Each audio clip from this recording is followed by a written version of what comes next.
Miaraba tompo-kilasy tompo-vavy tonga soindray eto anatin'ny fandarana Ankitsipo arahinao isaky ny zoma tahaka izao eto amin'ny fahitalavitra kolo. Ho antsy andro antsy dia mbola ny tontolo politika ihany no hitondrana jefitra ato anatin'ny fandarana androany izay nanasana manokana. An'Andriamatoa isan'ny Zafimahova Serge mpandinika ny fiainam-pirenena, fiarahamonim-pirenena ihany koa mpitarika ny MDE na ny Madagascar Développement et Éthique. Miarabanao tonga soa eto amin'ny Ankitsipo. Miarabanao ary miaraba ny vahiny. Vahintsika faharoa ihany koa androany Andriamatoa Rason Pascal mpandinika ny fiainam-pirenena mpikambana ao anivon'ny hetsika jery lavitra ao an'i Madagasikara ho Ahialy Tsipianina ary mpanao politika ihany koa. Miaraba tompoko. Miaraba ny Serge Zafimahova. Toy ny mazatra ato anatin'ny fandarana dia anaraka fanadihadiana iray isika izay ampahambaovao nisongadina tamin'ny herinandro ity mialoha ny hidirana ao anatin'ny ajevitra. Ny natsikafony minisitry ny fanabeazam-pirenena teo aloha Paul Rabary nikitrano an-trano amin'ny fomba fitantanana ny firenena ataon'ireo tompona andraikitra ambony eto amin'ny firenena fa indrindra ireo akaiky ny mpitondra izay te hife ireo toerana ambony sy ahitana tombotsoa betsaka eto amin'ny firenena. Isan'ireo nitonohy ny anarana amin'izany Andriamatoa Jobarsan Randrianarivony izay ankoatra ny mampanolotsaina manokana ny filohampirenena azy dia filohan'ny filakevim-pitantanana ny BCMMM na ny Bureau du cadastre minier de Madagascar. Mbola mpanolotsaina akaiky ny filohampirenena ihany koa Ersoa Razanandrakoto izay filohan'ny filakevim-pitantanana ny orinasa roa dia ny ao amin'ny seranatsambo-ny Toamasina na ny SPAT Société Portuaire à Gestion Autonome de Toamasina sy ny orinasa Fanalamanga ao Moramanga. Fantatry ny rehetra ny sahanany andraikitra mahafilohan'ny filakevim-pitantanana ny orinasa Air Madagascar teo aloha ihany koa ny mpikambana ao amin'ny HVM akaiky ny filohampirenena Henri Rabarinjaka izay minisitra amin'ny sahanany Harena Kibonitany ankehitriny. Ankoatr'ireo olona akaiky ny folo efa nifandimby teo amin'ity toerana ity sy ny filakevim-pitantanana ny orinasa mpanjakana Jirama izay misy mpikambana feno ao amin'ny antokon'ny mpitondra. Ankoatra ny mampanolotsain'ny filohampirenena sy mitana ireo andraikitra fantatra fa hisitrahana tombotsoa betsaka dia tsy misalasala mampiditra ny fianakaviany sy ny olona akaiky azy isahana andraikitra ny amin'ny ministera ihany koa izy ireo. Isan'izany no nambarana Andriamatoa Paul Rabary nandritry ny fitantanana ny ministeran'ny Repoblika. Dia ampahafantariko anareo fa niraisiko mpanolotsaina tao amin'ny ministera satria nangatahana tamiko ary za dia manaiky fandaminana mpanolotsaina ny anabaviny Jobarson conseil spécial ny président ny rahalahiny Henri Rabarinjaka conseil spécial ny président ny rahavaviny Ersoa Razanandrakoto conseil spécial ny président. Ankoatra ireo voatonona anarana dia nanaovany ampamoaka dia mbola maro raha ny fantatra izay trangana kitrano an-trano eo anivon'ny ministera sy ny sampandraram-panjakana izay. Tato anatin'izao fitondrana izao raha ho an'ny mpanara-baovao dia nisongadina ary saika hita tamin'ny fampalaam-baovao samihafa ny fikatsana ny tombotsoa manokana sy ny tombotsoa ny fianakaviana eo anatrehan'ny fitantanan-draram-panjakana izay kitranotrano sy fikatsana tombotsoa manokana izay no tsy nampandroso an'i Madagasikara hatreto ary tsy ahafahana mampandroso ny firenena ihany koa. Isan'ireo araka ny lazaina teo hoe ampahambaovao nisongadina tamin'ity herinandro ity iny fanambarana iny nisy ny fitorohana na ny dénonciation ny écolage cotisation kitranotrano sy ny tsindry eo anivon'ny fitondrana ankehitriny. Ho anareo mpandinika ny fiainam-pirenena sy mpanao politika manahoana ny fijery an'izay zava-nitranga izay inona ihany koa no azo ambara eo anatrehan'ireny tranga ireny Andriamatoa Zafimahova. Raha ny zavatra rezany teo dia somary manahirana voalohany Andriamatoa Paul Rabary rehefa minisitra nangina, rehefa nasorona minisitra izy dia mitsikera. Manahirana zany satria tokony niala minisitra izy rehefa nisy niteritery izay niteneniny. Amin'izay fotoana izay izy tena tompona andraikitra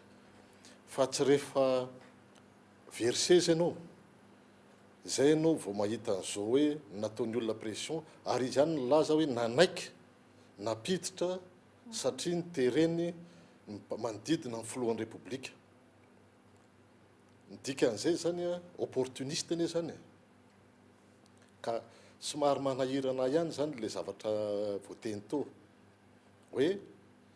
raha tena olona tompona andraikitra anao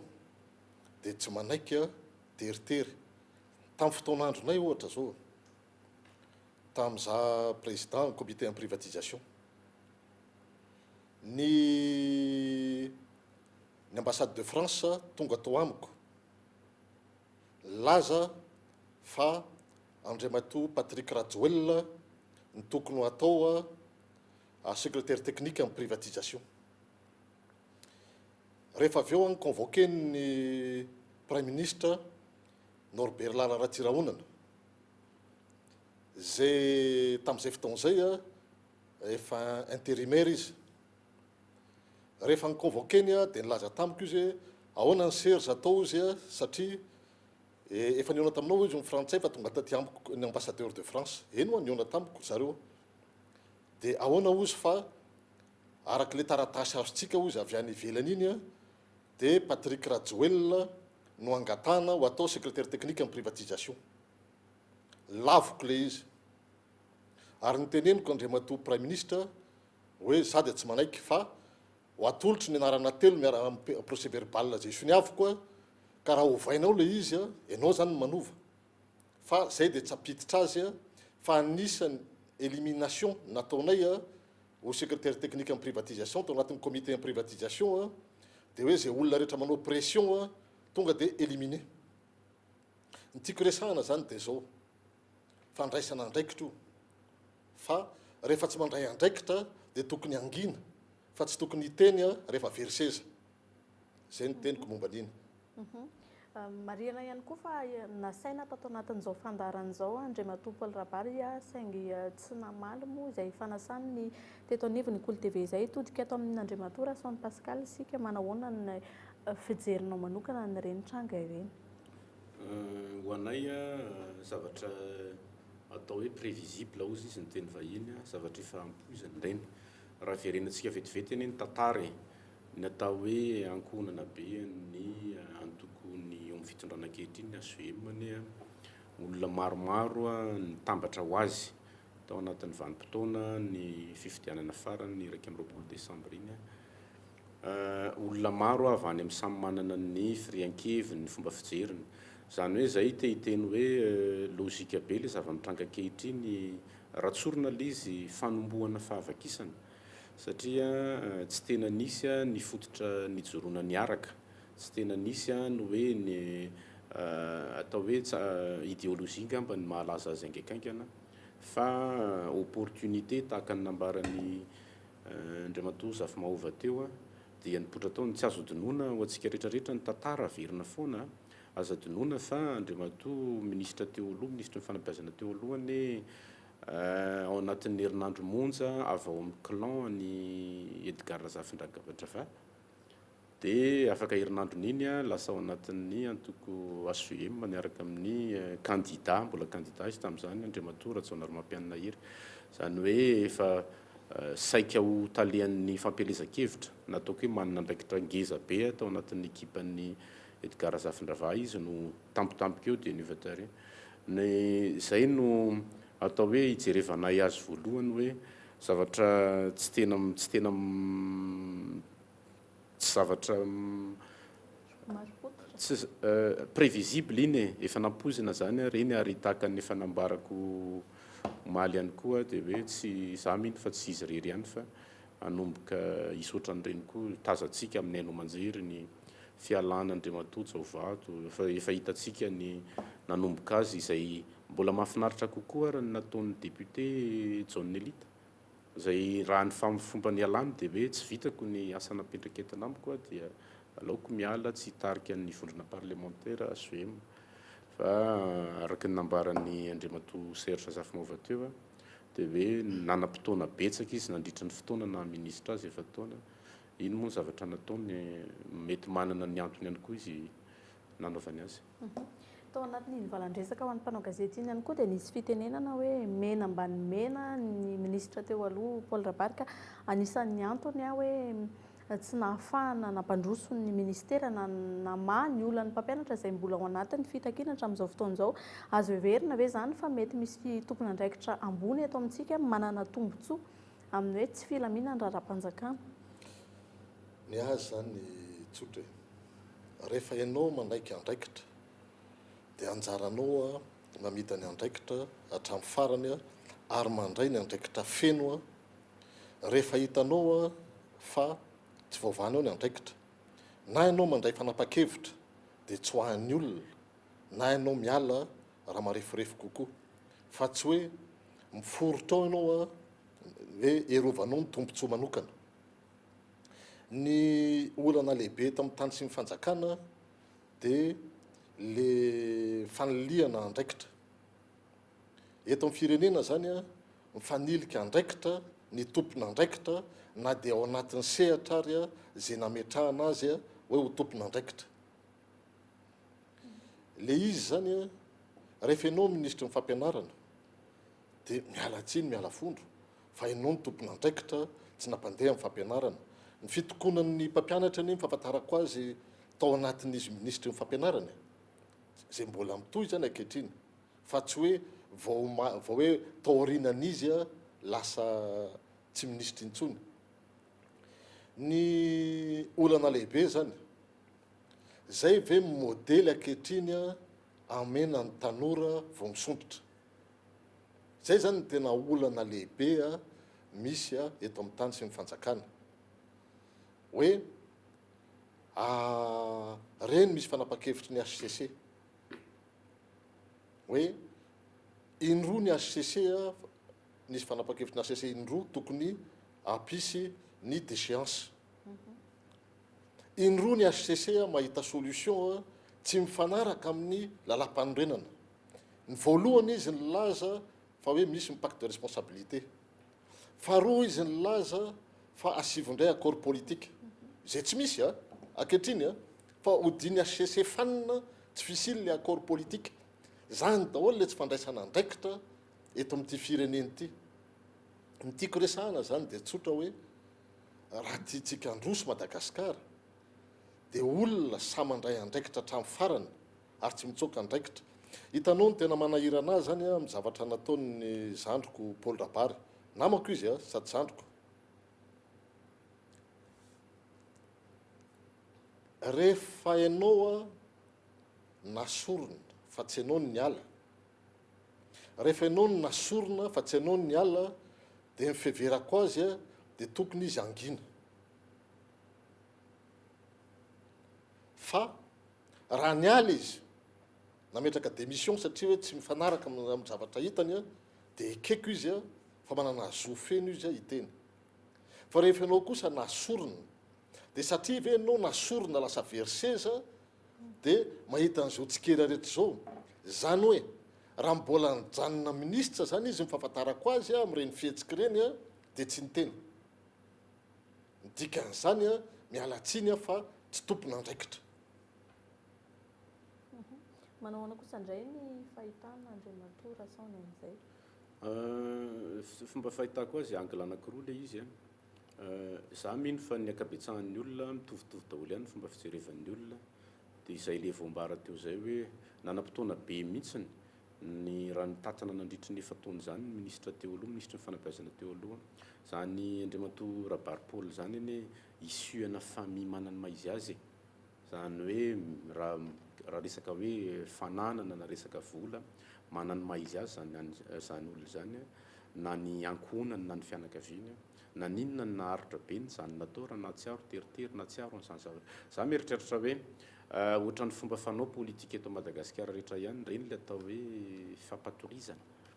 zany hoe mba te hanao hoe marketing politika le izy, miezaka mivarotra ny tenany izy, tsy miafina be le lalana tiana ho alea dia hoe ny amin'ny inona moa fisian'ny fifidianana filoham-pirenena ho avy amin'ny toerana. Za koa mahafatapatatra kely an'le olona ihany raha première année izy teny amin'ny université dia première année ihany koa raha nahavita fianarana izy tiako lazaina hoe diso fantatry loatra hatramina tanora mpianatry ny université azy fa c'est la déception. Zay ny anahako no zavatra ny resentiavako hoe tsy le olona nieritreretiko satria génération nampanao politika anisan'ny eritreretina hoe anany maizy azy rapitso rafakapitso raha le pozipozin'ilay olona fa nipetraka teo amin'ny toerany ako tsy nanao ohatran'ireny fa alao nanao communication politique positive zay vinavina ho kasainao rapitso rafakapitso no ambara fa tsy monsieur plaindre hoe zany no terena zany zao mampanontany tena ihany le izy ho ana olona mieritreritra hitondra firenena rapitso rafakapitso hoe raha zany olona manodidina azy mpiara-miasa amin'ny akaiky amin'ny resaka politika dia manontany tena ihany hoe rapitso rafakapitso raha avy ny fotoana zay tsy hitoviana hevitra zany dia ho tantarain'le rangaty amin'ny olona daholo hoe nisy an'izao ange tao aminay tao ianona sy anona nisy ohatr'izao ianona sy anona ohatr'izao za mieritreritra hoe tsy fahamatorana zay amin'ny ara-politika everiko ohatrany hoe ny tanora na ny kisikely angamba no manana ohatr'izay hoe miady kely androany dia tantaraiko daholo mifosa ary ohatran'ny mifosa fa amin'ny lafiny anankiray fotsiny le izy azo raisana hoe karazana révolution ihany koa reny nataony ministra teo aloha Rabary Paul reny satria niazo adinoana aloha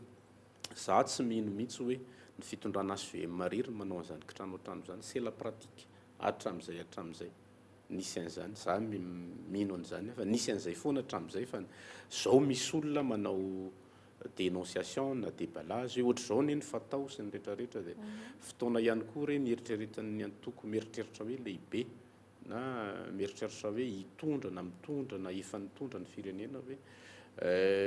tsy fotoana ny resaka hoe fijery tsoatokana hoe ny baiko midina avy amin'ny zay ny zava-misy eto amintsika aloha en général lay le olona le la personne le mitondra n'le antoko no hita fa ny tena foto-kevitra hijeron'le antoko politika tsy dia tazana loatra dia raha jerevana amin'izay lafi ny politika kokoa zay le izy dia hoe mbola manamafy ny teniko teny aloha hoe zavatra mitranga ankehitriny sy le zavatra efa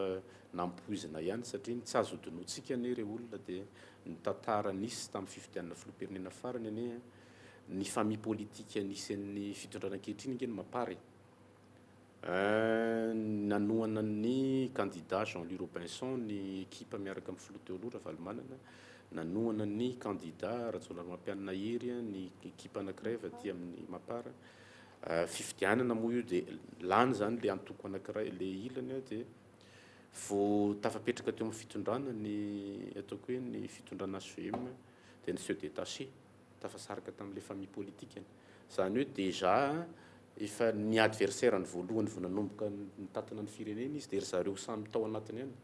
dia efa lasa natanjaka be tsy hiverenantsika intsony ny tantara ny article 54 ny fahalanin'ny Ramatoa Razanamaso Christine ho filohan'ny Antenimeera dia aveo contesté dia be da be zany hoe tao ihany no niotrika sahady araka ny nambarako hoe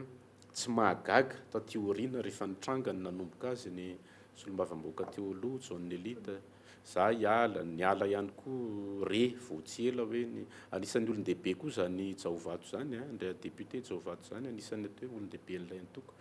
donc araka ny nambaran-teny aloha dia hoe tsy tena nisy fototra niarahan'izy ireo tsy tena nisy fijery politika anankiray fa tahaka ny fanao politika zay mbola nisy hatramin'izay teto Madagasikara dia hoe tsangan'olona le nitoanana tsisy tsangakevitra tsy nisy satria lavitra angeza be le zavatra nambaran'ny Andriamatoa Paul Rabary amin'ny izy tenany tena lehibe le izy everiko hoe raha mpikambana tsotra na olona tsotra hafa no niresan'le izy tsy dia maninona ihany fa everiko hoe misekoe amin'ny sphère politika mihitsy le izy indrindra parti au pouvoir ilay voaresaka. Qu'est-ce ny voaresaka teo ihany hoe ny fametraha-pialan'ny solombavambahoaka Jaovato ao anatin'ny HVM zareo ao anatin'ny HVM aloha dia mbola tsy nanamarina ary mbola iandrasana ihany koa ny fanazavana ofisialy marina mikasika izay satria misy milaza fa intox iny vaovao iny izay miparitaka any amin'ny tambazotra tserasera amin'izao fotoan'izao somary hiverenako kely ilay faneho-kevitra Andriamatoa Serge Azafimahova teo hoe ny HCC nandray fanapahan-kevitra tsy tompon'andraikitra inona no manosika an'izay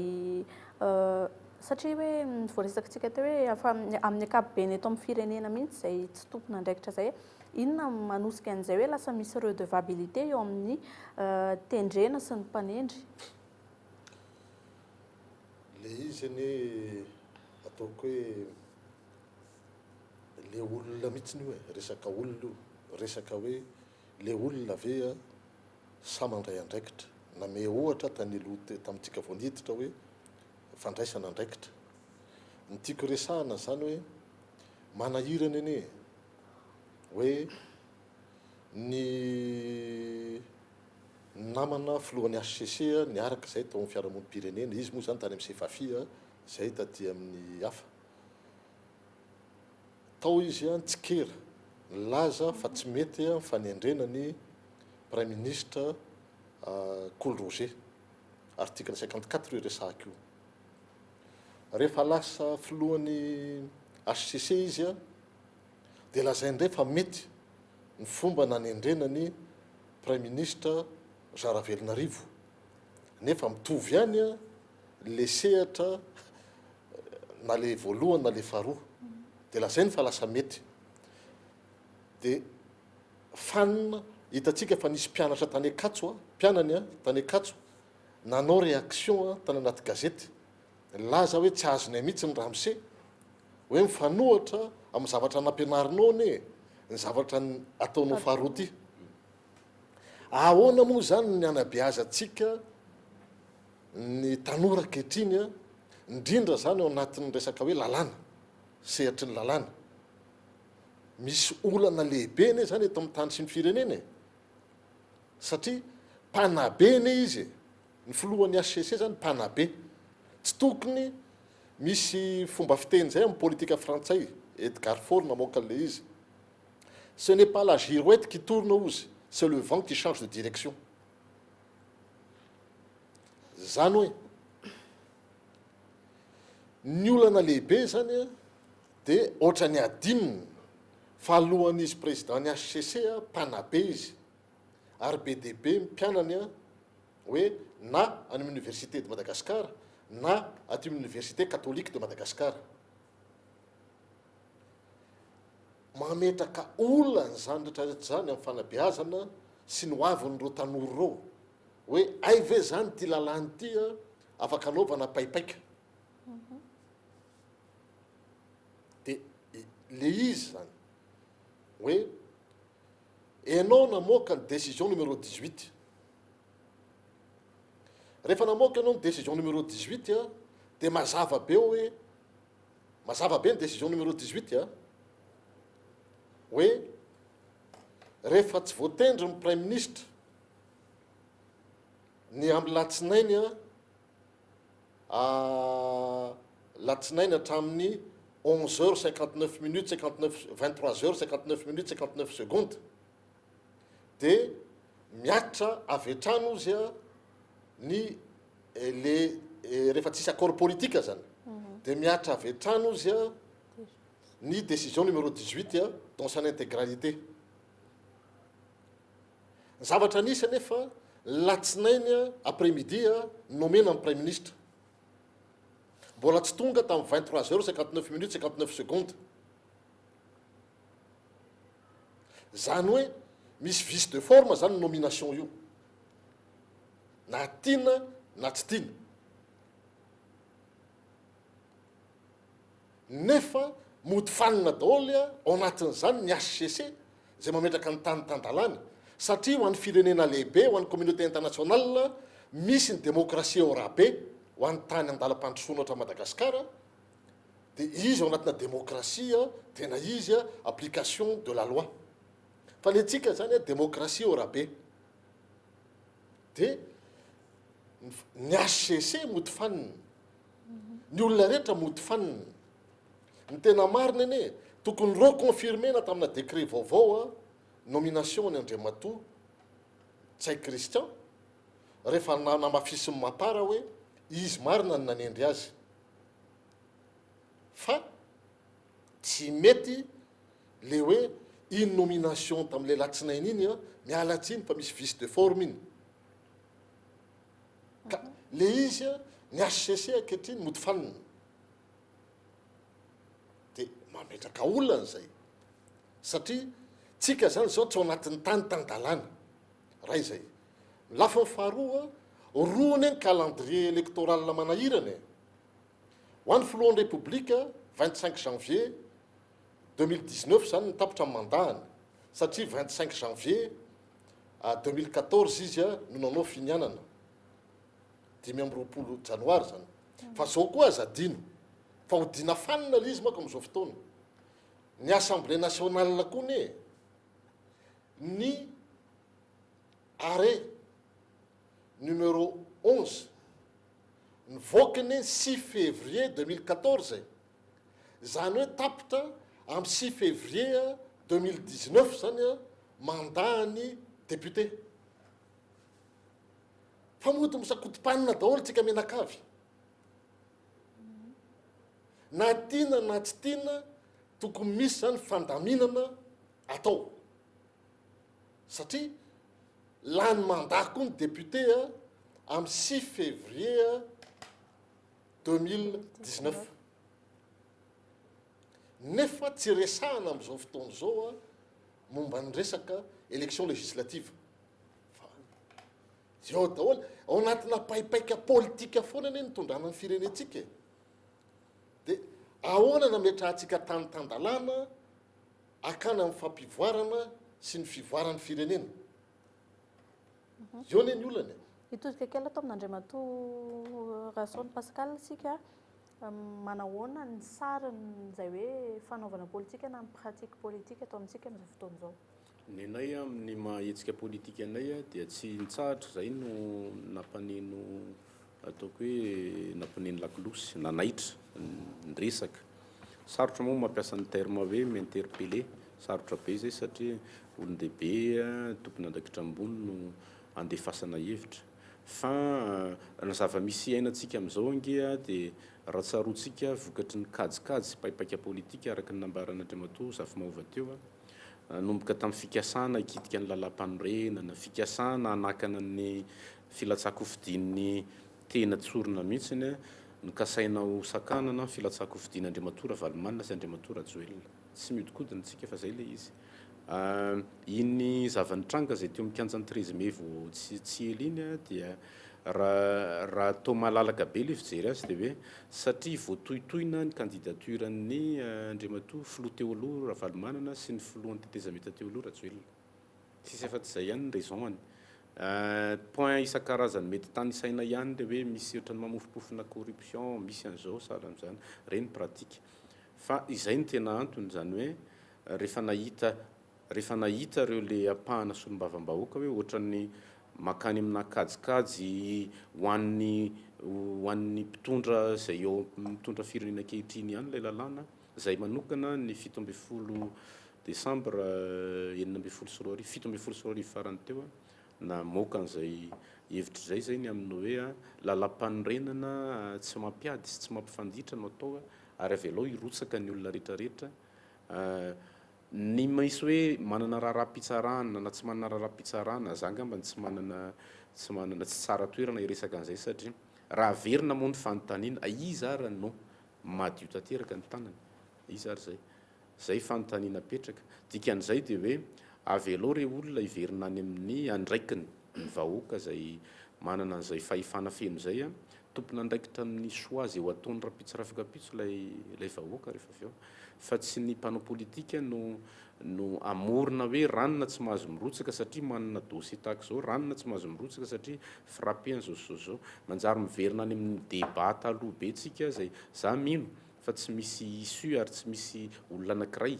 raha ny endriky ny mpanao politika ankehitriny tsy misy anankiray afaka dikan'izay tsy intérêt ho an'ny Madagasikara ny mitady échappatoire hafa indray fa io ny zava-misy zao aranginy zavatra ny raha nanjery hoe navoakan'ny fitsarana avy momba ny lalam-panorenana iny ny échéance électorale ny amin'ny daty zay ho avy mampisy adihevitra ny fotoanany fa ny olona ao anatiny hoe za mieritreritra hoe tsy afaka horesena lahatra tsony ny olona amin'izao hoe aloha tsy asiana indray ny élection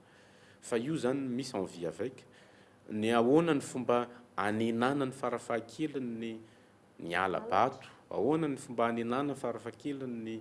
ny osika isan-karazany dia amin'ny alala ny vahoaka malagasy inge rehefa asaina mandray andraikitra za manokana zao rehefa nisy fanentanana ataon'ny CENI hoe ndana jery hoe ny boroboky tany ny anaranao dia lasa dia tena mandeha mijery ihany ako zany hoe zay zavatra zay tsy afaka ny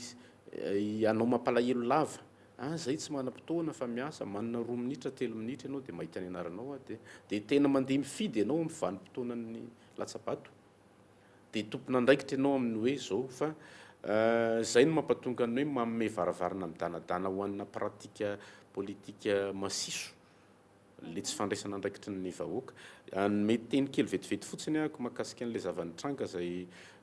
mbola mafana be satria anisan'ny fototry ny adevitra moa izy iny dia zao hoe te hitodika any amin'ny biankoa hoe aizany biankoa manoloana n'ireny fanambarana avy amina olona ngejabe azadino fa mpikambana tao anatin'ny bureau politika national ny antoka SVM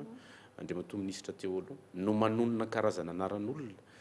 mba ho araka ny nambara teo hoe miresaka fampiaran-dalàna tsika miresaka tany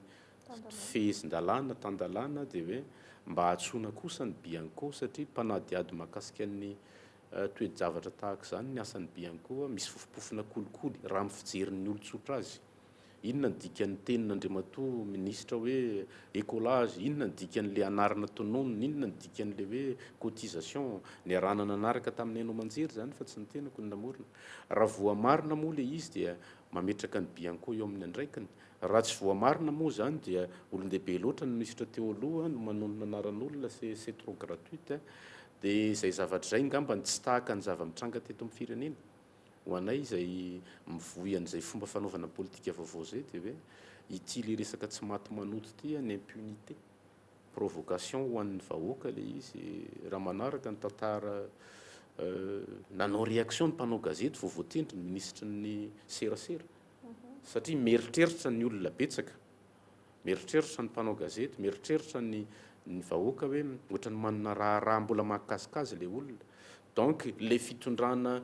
zay misy ankehitriny fitondrana SVM ve zany manao provocation ho an'ny olona tena tsy nisy olona hafa mihitsy ve tao tahaka izany ministra ny positra ankehitriny tsy sanatry ny vavaladiny lela hoe c'est personnel ho an'ireo le ministra zay voalaza anarany zay fa hoe tsy misy olona hafa avy eo natoka hoe SVM ihany un bon technicien olona mahay olona tsy fantatry ny olona akory tsy fantatry ny olona ny antécédent-ny dia mba tsisy zao le revendication be da be isan'andro itsetanina reny na misy mpiasa manao satroka enveloppe craft reny misy soratra hoe miala ny ministra zao isan'andro misy sarin'ny ministra ny serasera ataondry zareo hoe miala amin'inona moa amin'ny Facebook amin'ny tambazotra serasera teny hoe le izy ohatrany mampieritreritra hoe karazana inina fironina ve ny olana aparatsiratsy kokoa an'le image hiteraka makany amin'ny hoe tsy feno ny fepetra anatanterantsika fifidianana re olona ka dia aleo aloha ahemitra tokoa indray ny fifidianana créer misy zavatra créena ohatran'ny tsy za tsy mino hoe mandeha au hasard le izy dia raha mahakasika ny fanontaniany fehizoro dia zay nijerevako azy hoe fotoana kiondalana anankiray vaovao indray ny atsoatsy mahakasika ny fifidianana filoham-pirenena misy tantara be da be tahaka ny efa nambara teto ny mpanao paika politika dia izao no vokatra le izy raha jerevana misaina tsy miankatra ange mampalahelo ihany ny filoham-pirenena ankehitriny tsy tena nahafeno mandaha anankiray zany izy maro ihany ny olona nitondra zay zavatra zay tsy avy any amin'ny rakoto sy rabe no mety ho vahaolana fa miainga avao amin'izy tenany a commencer par ny hoe miaraka amin'izy izy miara-miasa izy ary ekipa miara-mitantana aminy miara-milanja aminy ny andidy sy ny andraiky ny ve ny rehetrarehetra ny fanaraha-maso indrindrandrindra satria zay nahabe resaka anisan'ny nahabe resaka tato anatin'ity vanim-potoanan'ny fitondrana misy ankehitriny ity zay le hoe lasa ngeza be ny resaka inona moa zany corruption ny impunité misy olona eno ihany hoe manao zavatra tsy mety ohatr'izao ary eno ihany hoe misy zavatra ohatr'izao eno ihany hoe misy examen ohatran'izao dia misy anarana olona ambony voatonontonona zany hoe za mieritreritra hoe ny fanomezantsiny aingakaingana be manko tsy dia mety loatra zay zao vao manana ny tsy salama omaly alina nandeha nakara tao amin'ny asera andro amin'ny sivy sasany alina efa mila hodakana le varavaran'le hoe banque de sang tsy tahitra akory le mpiasa ao miala vany amohan'le varavarana le olona ry be felan-tanana tena urgent me mitomby ihany ny battement ny fony satria me mevery raha le olona za mino fa tsy ny ministre ny fahasalamana no tompona ndraikitra amina mpiasan'ny banque de sang amin'ny HCR zay tsy manao tsara ny asany fa ilana kosa ny miresaka ny zavatra ohatr' zany hoe ori tompona ndraikitra anisan'ny mampijaly ny olona ary miteraka fimenomena manahoana olona betsaka zany dia ny fahatezeran'ny olona dia makany amin'izay mpitondra makany amin'ny ministre aloha mba misy ministre ve ty fahasalamana ty mba misy président ve ato mety resaka raha anankiray no alaina dia voatonona hatramin'ny président raha fehezina l'izy dia hoe fomba fisafidianana ny mpiara-miasa sy ny hoe olona hiaraka mindra aminao amin'izay vinao apetraka ao sy ny rehetrarehetra tsy ny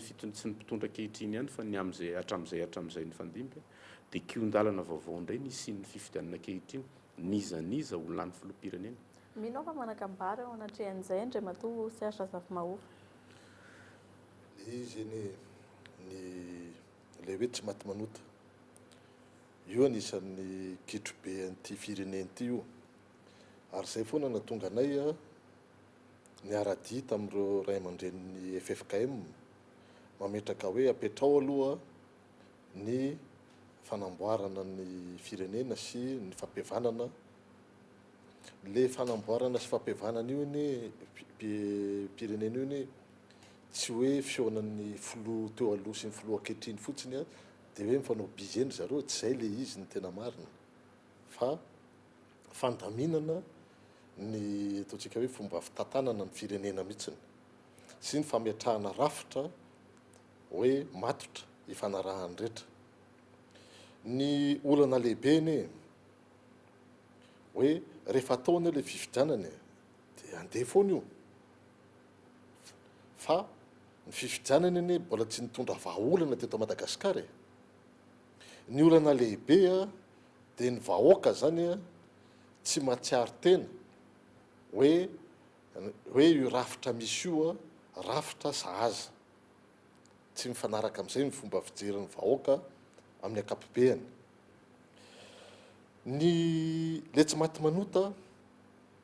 ao anatin'ny fitondrana samihafa teto hoe misy foana tsy maty manota ary mbola ho isy foana tsy maty manota io raha le rafitra misy amin'izao fotoana nigadraina ny sasany anie satria efa nanomboka nanohatra izay ny marina fa instrumentalisena zany le rafitra ohatra amin'ny bianco satria ahoana moa le olona samy laza fa izy fa tsisy ministra ao anatin'ny gouvernement io tsy nanota samy laza fa izy fa misy lehibe an institution tsy nanota samy laza fa izy fa tsy nisy lehibe an'ny tafika tsy nanota fa maninona le olona andrasana rehefa tsy ao anaty ao amin'ny toerany zay vao mety kitikitihana zay le olana ny zavatra anankiray koa le impunité sy le amnistie zavatra roa tsy tokony tsy miaraka io ary raha fa mbola misy zany ny tsy maty manota eto amin'ny tany sy ny fanjakana dia ho isy foana ny fifoarana fefy ny olana lehibe ny aizany firenena tsy misy corruption fa ny an'olona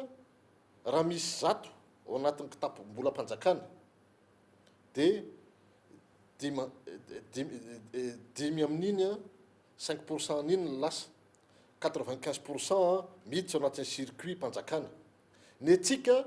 90% lasa 10% ihany miditsy ao anatin'ny kitapo-mbola mpanjakana zay ny olana ary zay ny tsy mampandeha Madagasikara nanomboka tamin'ny raha raisitsika zao nitrosy ivela Madagasikara 180 millions de dollars nitrosy ivela Madagasikara tamin'ny 770 rehefa tonga tamin'ny 770 efa niakatra tany amin'ny 3 milliards 900 millions de dollars tany dette extérieure atsika na misy le atsony vahiny hoe remise de dette effacement de dette sinkarazany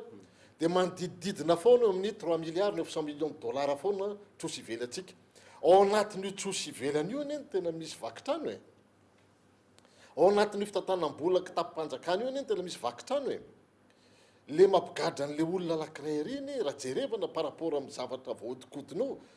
0,4%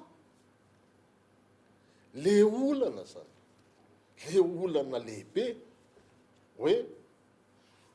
mila fanamboarana erahana ny fanjakana fanontaniana mipetraka ao anay raha-pitso dia hoe izy amin'ireo kandida reo ary raha tena hoe mandeha zany le fifidianana satria teriterena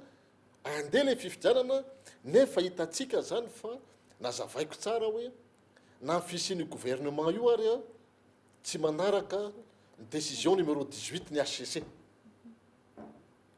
satria tsy nisy an'izany accord politique zany teo satria ny accord politique prime sur la décision numéro 18 tsy nisy le accord politique fa resaka paipaika politique paipaika politika foana ve nitondrana ny tany sy ny fanjakana zay le fanontaniana hoe tsika ve a iaro amin'izay a ny tany tandalana ko le izy ary zany ny base fototra isin'io fanjakana io a efa tsy tany tandalana de gaga ve tsika raha hisy crise post électorale raha-pitso satria ho avoakan'ny olona hoe io ane fa tsy niady ane io fa ohatran'izao ane io fa zaososao e zay ne zavatra hitranga raha-pitso e enga ne tsy ho zay fa manana ay azy zay hoe zay rehefa ho hisy contestation ny résultat ny élection ny filohan'ny CNI ankehitriny ane filohan'ny CNI tamin'ny référendum tamin'ny 2010 e hoy ny rehetra hoe iny fifidianana fifidianana sy référendum fotaka indrindra izy ankehitriny ny filohan'ny CNI inona nandrasako amin'izany ny HCC ankehitriny HCC ankehitriny mpanao combinaison inona nandrasako amin'izany eo anie ny olana zany le ingrédient isin'ny korotana eto amin'ny tany sy mifanjakana orina amin'ny fifidianana efa ao satria mora ho an'izay mpanao politika resy raha-pitso a ilaza fa natonga anay resy a dia rakoto sy rabe ary efa ho voatondro hoe CNI a sy ny HCC a lolarana amin'izany ministre ny intérieur ane tsy neutre antoko politika nanendry ministre ny intérieur io ministre ny intérieur io a tokony natao olona neutre tanteraka mazava ane ny ingrédient rehetra ane efa io efa mipetrapetraka isin'ny korotana eto amin'ny tany sy mifanjakana zany hoe azo antoka ny isin'ny crise post électorale hitatsika eo fa zay miteny hoe misy io manahoana kosa indray ny fomba fijeriny ny jery lavitra ho an'ny Madagasikara ohatra ny nampimealy hoe azo antoka ny isin'ny crise ohatra ny mirary crise tsika raha pitso raha afaka pitso fa enganetsy ho izay fa misaina malalaka be le izy hoe milalana mandehandeha makany loatra misy ihany ao anatin'ny betsaka négatif misy ihany inge mba zavatra ataoko hoe azontsika raisina propositif ihany za ito te hisotra manokana amin'ny prime ministre ankehitriny tamin'le fanapa-kevitra amin'le plaque rouge ty zany hoe mifandraika ihany io amin'ny resaka fitantanana ny fananana iombonana satria ao anatin'le hoe gouvernance ny tsy azo donoina miverina ombenombeny fa za mino fa misy génération ana tanora roapolo taona midina tsy mahafantatra ny fisian'ireny plaque rouge na tomobile reny saotra ny gouvernement ny prime ministre ankehitriny ny amin'izay fanapa-kevitra anankiray mety fanapa-kevitra teknika tsotra fa mirefléter zavatra be da be izy satria gaga ianao eny an-dalana misy Touareg plaque rouge misy tena V8 tsara tarehy be reny dia ampahafantarina ny vahoaka malagasy zany fa reny zay tomobile misy menamena reny ny plaque ny vahoaka dia tomobile an'ny vahoaka an'ny fanjakana zany hoe misy olona anankiray manana andraikitra izy mety ho tale izy tale généraly izy na lehibe an'androm-panjakana izy na lehibe ana sampandrara chef de service dia manana droit izy homena ny reny fa rehefa mahita ny reny tsika any anatina mariage na any anatina fitaomana brique za mahita eny akaikikaikinay misy fiara-panjakana hitomana brique hitomana fiarana miaramily zany dia gaga be hoe tena sela gabegie fa rehefa lisy le firesahana olona ny important fa nendriky le hoe samy manao zay saim-patany olona rehetrarehetra zany hoe taratry ny mahosomary fa agoragoraniny atao hoe fitantanana firenena fanjakana izy akay ny manara-maso an'izy iza ny manao an'izy dia zay zavatra zay important be ny fisin'iny satria mivoakavoaka eo daholo ihany satria dépense miala avy any amin'ny caisse-ny fanjakana foy be zany hoe volako volan'ny fehizoro volany seritra zafy mahova iny 4 ngeda be hoentiny lerana maniny zoany mihitsy iny satria ampiasainy amin'ny asa fa rehefa tsy amin'ny asa kosa dia tsy atao amin'ileo fandanidanimpona sy toerana misy an'ny fanjakana malagasy ataontsika hoe manodidina ny 150 millions de fonctionnaire gasy zay tsy voakarakara matoa misy karazana foyer de tension tsy misy manao revendication ny etra ny fananatany ny mpampianatra sy ny rehetrarehetra io 10 alina sy ray hetsy mpiasam-panjakana io ary mieritreritra hoe tsy voakarakara fa ny mpitatana kosa dia monsieur permettre mividy V8 anankiray valerina 2 milliards vidy tomobile mety samy manana ray avy izy akoatran'le resaka népotisme teo hoe misy mpianakavy firy izy ny ao anatina direction ray zany ingeny tena iainany gasy re olona dia resahany dia io le direction anankiray na le ministère anankiray io manjary fananam-pianakaviana izy mianakavy no manapa-kevitra ranona chef de service omena touareg ray ranona directeur mena V8 ray zay rehetrarehetra zay no miteraka frustration azadino fa ny miteraka ny antsoina hoe insécurité ange izay le hoe fananana tsy mitovy mieritreritra ny olona any mifaritra sasany hoe raha manana vola anankiray vidianana tomobile ho anatali anankiray izy afaka nanamboarina CSB tany amina toerana any ambanivohitra anankiray nke ary zay no tsy verina amin'izay sanatria tsy hamohan'izay ady hevitra zay le resaka famofopofonana corruption teny Tsimbazaza tamin'ny andron'ireny solombavambahoaka reny misy anecdote ohatrohatran'izao ihany le izy hoe raha tena nisy tokoa iny le resaka 250 millions iny dia tena hoe ohatrany mba manompa kosa ry zalahy satria ny atao hoe 250 millions nke mavita CSB anakeniny zany hoe au lieu de raha hoana olona 70 na 80 raha nisy hoa tsy miteny hoe misy na nisy corruption taona tsy nisy fa raha tena nisy zany dia vola miliara maromaro afaka nanamboarana tetezana afaka nanamboarana EPP afaka nanamboarana bureau ana mpiasam-panjakana afaka nanamboarana toeram-pitsaboana vitsivitsy zay zavatra zay mametraka hoe ny olona ngery mpitondra fanjakana ankehitriny tsy hoe ny miteny zavatra negatif hatrany fa mba ampitaina aminareo ihany koa hoe mba manana fotoana ihany koa miaino hoe misy zavatra azo amboarina tsotra kely le izy tsy voatery hoe isaky miteny raha koa dia misy an'izay mapara miteny ianao dia tim mitery ianao dia mapara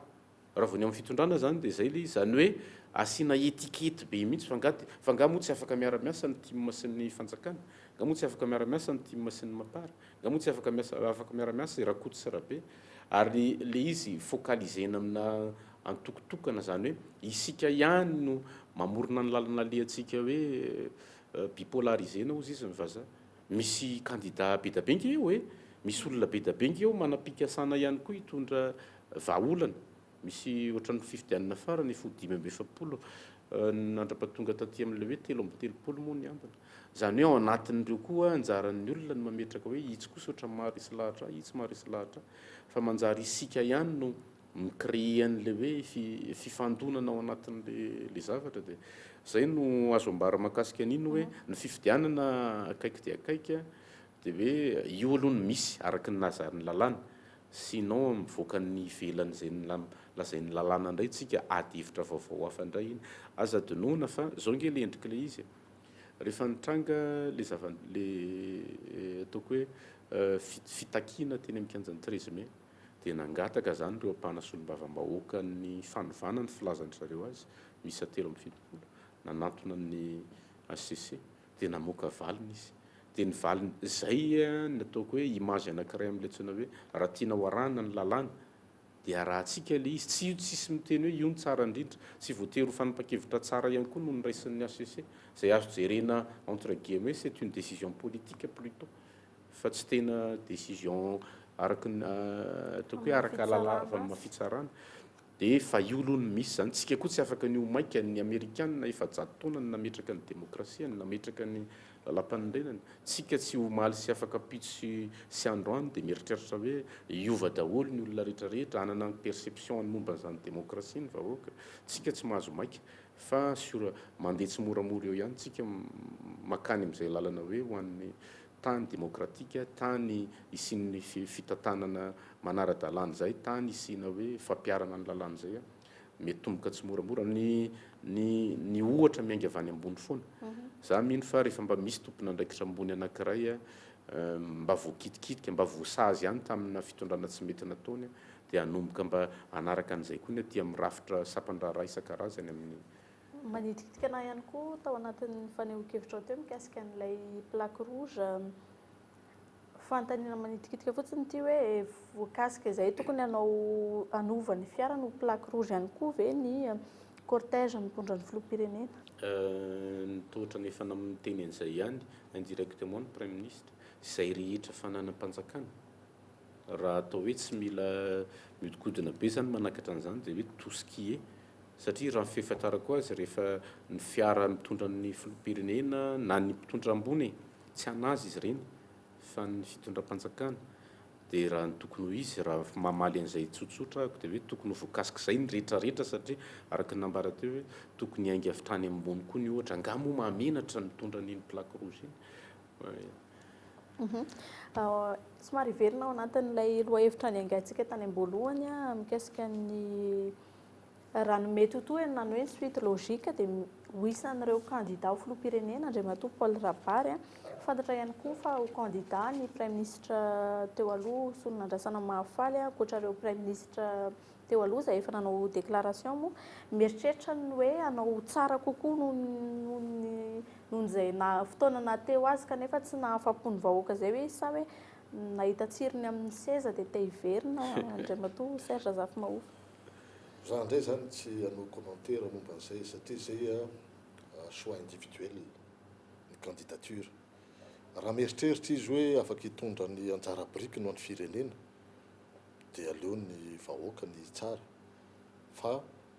choix individuel zay fa za tsy laza hoe mety na tsy mety fa anazy manokana izay manahoana ihany koa ny fandraisanao an'izay Andriamatoa Rasaony Pascal ny lazain'ny lalàna moa dia izay manana zo rehetrarehetra inge afaka miombon-kevitra amin'ny Andriamatoa Zafimahofa Serge hoe le izy miankina amin'ny faharisen-dahatra izy manokana ray moa tsy misy mandrara azy ihany koa tsy latsaka satria ny tsy azo donoina moa dia izay hoe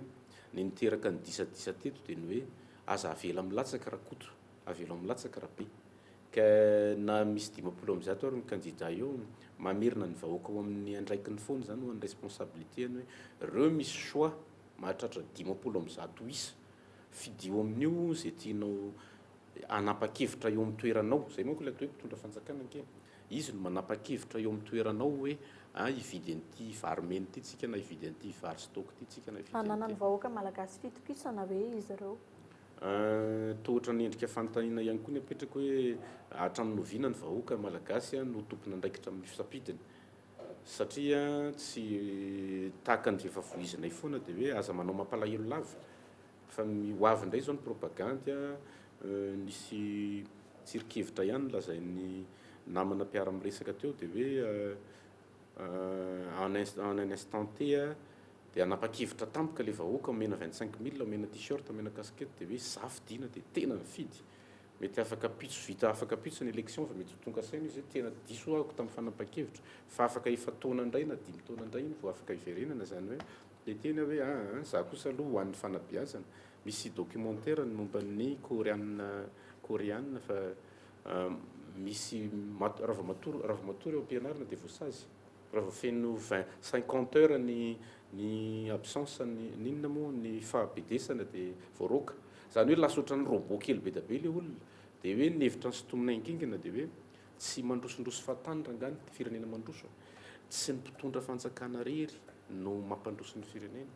fa izasy anao ihany koa rehefa miara-miakompagnie an'le olona tsika rehetra firifiro moa ny atao hoe boatina pizza atsipitsipiny olona avy any anaty 4x4 avy any anaty tomobile amin'iny avenue iny zany hoe any amin'ny fisainana sady no tsy mandroso dia hitady ve ianao hoe aiza ny commune namafan'le arabe aiza ny ohatrohatran'izao aiza ny tompona andraikitra mpanadioany toy fa ny tsirairay ny responsable ka raha ny momba ny mety ho filatsahako fidininy izay olona mitondra kehitriny na raha miverina amin'le loha hevitsika voalohany erange candidat ny ministre teo aloha Paul Rabary raha ny fahafantarako azy raha ny fahitako ny fihetsiny dia tsy fahotana mihitsy zany ny fomba hitondrany azy ny fomba nanehoan'ny hevitra ny mety teraka adihevitra hoe tsy maintsy natao hoe ny tantaran'ny fiainam-pianakavianareo tao anaty ASVM ve vao afaka miteny fa na ny couleur ange annoncé misy an'iny folara maitso kely sy ny t-shirt zay efa aparitany any amin'ny tambazotra tserasera. Zany hoe ny mbola le fandraisana sy fanabadona ny olona trany zay zavatra zay kosa tsy afaka ekeko aza abadoina na enfantillena na raisina ohatran'ny vendrana ny olona fa efa mazava le tianao ale hoe candidat de monsieur préparé miconstitue équipe mipréparé terrain mandeha manaparika an'le foto-kevitra hoe zao ny anah no ataoko raha menareo fitokisana raha omenareo anahy fitondrana raha mena de zay kosa est valable ho an'ny candidat rehetrarehetra hoe tsy vahaolana ny miteny hoe rakoto nanao an'ity na irabe azaratsiana ny adversaire politique anao fa ny anao no teneno hoe ty misy vahaolana amin'le ohatr'izao amin'io insécurité ngeda be insécurité zany tena mampahoro olona nefa ny mpitandro filaminantsika manao fihetsikatsehana be amin'ny 26 juin démonstration ohatran'izao mifatao any amin'ny tanin'ny dalo mety vitsy amin'ireny mbola nahitan'izany tena tanin'ny dalo mifaritra hoe Iakora, i Ranotsara, i Lavaraty, any Midongy Atsimo sy ny Befotaka rehetrarehetra iny le mpitandro filaminana any amin'ireny re olona ry tompon'andraikitra mba vatsiana fitaovana fa ireny frustration kely be da be ireny mitambatra no mampatonga ny olona manana fatizirana any amin'ny fitondrana foibe dia ararotin'ny mpifaninana ara-politika le izy hoe hiproposer ny solution dia ny vahoaka no misafidy azy hoe aleo kosa any amin'izay manana vahaolana hafa fa raha mikasika amin'ny hoe tokony mbola hilatsaka na sy tokony mbola hilatsaka malalaka tsara mihitsy ny filopirenena ankehitriny zony mbola milatsaka anjaran'ny vahoaka ny manome na tsy manome fitokisana azy indray fa misy candidat hafa ihany koa ireo hitahita soritra dia anjaran'ny vahoaka miteny hoe tia indray no menay an'ny fitokisanay hitatana ny raharam-pirenena hanapa-kevitra eo amin'ny toeranay. Izay resaka fifidianan'izay ihany koa no amaranantsika ny fandarana amin'ity anio ity fanontaniana farany ankoatran'izay efa nilazainao teo fa nahoana no azo hitarafana an'ity fifidianana ho avy ity. Ny fifidianana ho avy zany mbola tsy hita tsara hoe ahoana na ahoana satria mbola tsy tena hoe misy nefa maneho kevitra zany fa be dia be koa zany mbola tsy tena hoe maneho kevitra mazava. Ny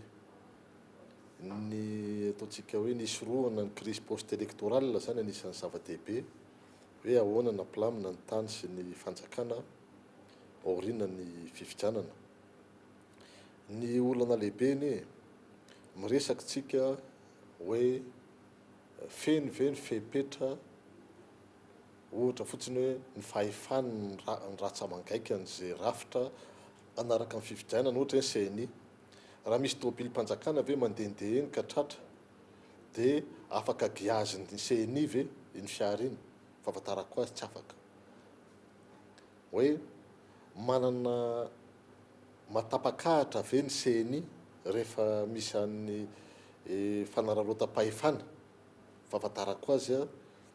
tsy afaka tsy manana an'izany fahefana zany izy fa ny afaka ataony fotsiny dia mitory atsy mitory ery fa fahafantarako azy ny fitoriana tany amin'ny tribunal tamin'ny fifidianana samy hafa teto mbola tsy nare mihitsy za hoe nisy décision avy any amin'ny tribunal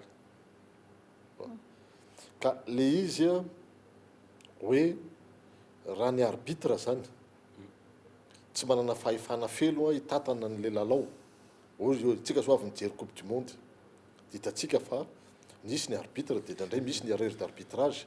fa rehefa miteny ny arbitre hoe penalty dia penalty iny na tiana na tsy tiana dia rehefa maty iny dia maty iny dia mihitsana le ekipa na faly izy na tsy faly. Ny tiako resahana zany dia zao hoe ny arbitre tsika mety tsy izy misifle hoe penalty fa mety tonga dia ny joueur mibata amin'ny baolina dia mitondra azy ery amin'ny penalty zay mety zavatra hitranga hoe le arbitre CNI ve mandidy manapaka dia karazan'le arbitrage vidéo zany no ataon'ny ministère de l'intérieur dia le mpanao arbitrage vidéo koa ve tena neutre marina zany daholo anie zany ny fipetraky le izy dia rehefa avy eo le mpitsara le karazana FIFA zany zay amoaka ny résultat farany dia ny HCC ahoana koa fipetraky ireo ka ny tiako tenenina zany hoe feno ve nisy ny fifidianana milamina za aloha miteny hoe tsy feno ny fisy le fifidianana fa io ny rehefa teriterena eo io izy fifidianana foana fa hitantsika eo nyteren'ny communauté internationale ny fifidianana tamin'ny 2013 tamin'izay ny FFKM efa nanery foana hoe tokony amboarina aloha io constitution io dia nanery ny communauté internationale dia natao ilay fifidianana fanontaniana petrako ho avy indray ty fifidianana navahan'lay olana ve ilay fifidianana tamin'ny 13 tsy mivaliny ka le izy a itsika ave a hoe anao an'izay expérience zay foana sao ahoana hoe sao rehefa midona mirindrina foana zay ny olana eny dia zao hoe ny firenena rehetra mandroso fa tsika tsy mitsahatra miembotra hoe raisy ny firenena nykorotana ohatrany Etiopia ohatrany Rwanda efa mandroso daholo ny azy tsika tsy mitsahatra miembotra ao ary tsika samy mahafantatra fa mififidianana mbola tsy vahaolana mihitsiny teto amin'ity firenena ity ny antony dia tsotra tsy misy appropriation an'le constitution au nivon'ny vahoaka mila zany au nivon'ny vahoaka hoe misy processus participative d'appropriation any lalam-panorenana fa rehefa tsy tonga amin'izay tsika dia tsy tafavoaka ary le izy rehefa terenao foana iny io isan'iny fifidianana satria efa mandroso makany amin'izay a le izy fa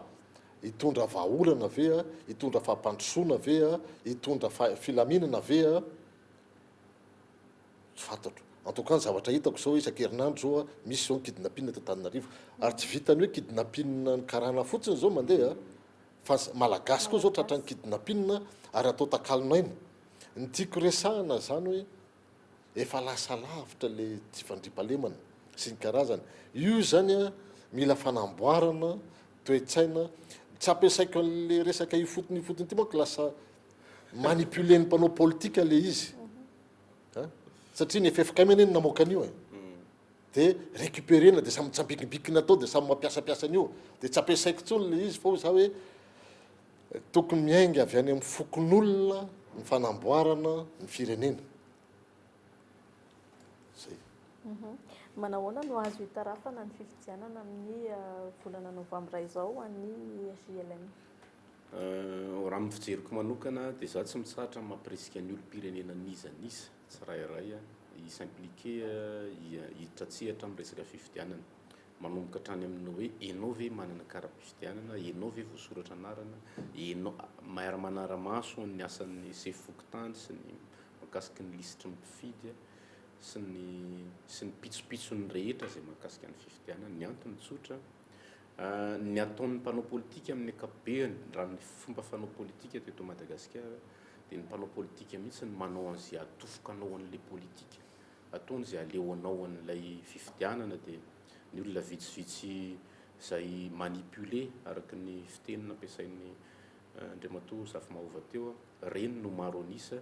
dia nio fifidianana satria tsika ny safidy an'ilay hoe tany demokratika na olona 20 ary izy nifidy teo fa izy no ambara hoe lany dia lany tsy mahazo mitabataba ianao fa mijanona rerany trano any ka mba tsy isian'izay dia hoe farafaratsiny tsy hoe tsy isian'izay io tsy foana antsika vetivety azadino fa mbola manana ny teny ho ambarana inge firenendehibe izay mamiantoka ny vola betsaka tsetratsetra tsiarotra ny ilazana hoe manodidina ny 60 millions de dollars zay ny kohany atao hoe élection anankiray eto Madagasikara ny ampahany ngeza indrindra amin'io dia avy any amin'ny firenena vahiny zany hoe ny volan'ny vazaha aloha ry malagasy azadino ry vahoaka fa tsy hoe tsara fanahy be ny vazaha ka omeny anao gratuitement ny volany fa misy tambiny iny izy no mibaiko ny rafitra sala amin'izao izy no mibaiko an'izay mpitondra izy mba tsy aloha atao mamparary ny fonao mihitsy dia hoe izy no misafidy ny mpitondra izay tiany hitondranao ka ny lalana mety hialana amin'izany dia hoe ny fijoroan'ny vahoaka malagasy hoe tena indray anjara amin'ny fiainam-pirenena tena indray anjara amin'ny fifidianana farafaratsiny raha tsy tena ho vita tsara io fifidianana rapitso sy rafikapitsoa ny mandaha manaraka ny 10 taona ny 5 taona ho avy mety efa mba miova avy tsikelikely foana izay le fomba fanao zay mba efa mba manomboka misy hésitation misy fisalasalana ny mpanao zavatra tsy mety zay ny anankiray ny faharoa manarakaraka an'izay dia hoe te hitodika amin'ny atao hoe ny olona mitondra firenena ankehitriny oaka izay ny paipaika efa nomboka ny baolina efa nilazaina ny daty avelony ny olona rehetrarehetra zay manana ambition na izany nisy fotoana anketeto nisy candidat lasa izy hoenty ny sainabeany dia eo Antaninarenina eo izy rery candidat na filoham-pirenena bon zay no manala mifon'ilay olona zay ny fomba isy exprimer fa ny fikasana manakatsakana ny hafa aloha ny vahoaka no idécide ohatra ny fitsarana rehefa mamoaka fanapahan-kevitra hoe amin'ny anaran'ny vahoaka malagasy dia zao ny didy mivoaka dia alao mba ny vahoaka malagasy ihany koa no anapa-kevitra amina fifidianana tahaka itony fa ny paipaika politika zay fanaon'ny mpanao politika rehetra hatramin'izay tsy nahasoan'ny firenena fa iarahantsika mahita ny résultat mbola latsaka no ambany noho ny Comore ny arikare nisam-batan'olona ny malagasy mbola manitra noho ny Comore ihany isika ataoko hoe gamba ny maro ny mety olona mararirary fo amin'izany fa zay ny zava-misy scientifiquement zay techniquement zay ka ny tsy mendrika ho an'ny vahoaka malagasy mbola hiditra any anatina gouffre lalina be ohatran'izay hoe miletika mahantra tena mahantra ny vahoaka malagasy andriamatoa filoham-pirenena tsy araka ny mety ho nambaran'ny mpiara-miasa taminao zay nilaza hoe efa niena ny fanontranony gasy mahantra ny olona ka dia fanapahan-kevitra feno fahendrena avy aminao sy ny mpiara-miasa aminao ny hoe avy aloha ny olona samy hanao an'izay ataony eo amin'ny élection dia ny olona ny mandaja-bato amin'izay olona mety ho ametrahany fitokisana ho an'ny tondran'ny Madagasikara vaovao indray Rapitso sy Rafakapitso ary ny amarana anazy dia hoe terina ny fisaorana ho an'ny fandaharana ankitsipo zay manome sehatra irisahana momba ny raharam-pirenena tahaka itony fa miteny koa fa manahirana fa tery dia tery ny fotoana fahana miteny dia isorana foana ny Gol TV sy ny fandaharana ankitsipo manome sehatra lehibe ahafahana mizara ny fomba fijerin'ny olona rehetrarehetra ny raharam-pirenena anisan'ny nanaitra ny olona nge izany zao anisan'ny teraka ny frustration ny olona ilay hoe code de la communication zay rehefa mahatsiarotsiaro ny olona hoe voatotoana tsy afaka miresaka dia mirebify ny olona dia isorana ny Gol TV zay rehetrarehetra zay satria efa nataonao teo ihany koa ny teny farany dia ankasitrahana ianareo mirahalahy ny aiko vahiny ny fandaharana ankitsipo tamin'ny ity herinandro ity teny farany ihany koa avy amin'Andriamatoa Serge Zafimahova le izy angamba tsotra hoe fisaorana natolotra anao Fezoro misaotra n'ireo technicienne ary misaotra ny namana Pascal Rasson niaraka fanakalo-hevitra teto ihany ary tompoko dia izay ihany koa no entina indray manakatona ny fandaharana ankitsipo tamin'ity zoma ity ankasitrahana ianareo vahina saina ankasitrahana ihany koa isika mpijery any tokantrano sy amin'ny alalan'ny tranokala tv.com.g na amin'ny YouTube na ihany koa manerana izao tontolo izao mihitsy fa tsy ny eto Madagasikara ihany ny famerenana ny fandaharana raha tsy ahivina dia ny talata tolakandro amin'ny 2 ora moa jerena ihany koa ao anatin'ny tranokala mandrakariva izay fandaharan'izay dia izay ihany koa no entina indray mametraka ny veloma mahafinaritra amin'ny herinandro tahaka izao indray veloma tompoko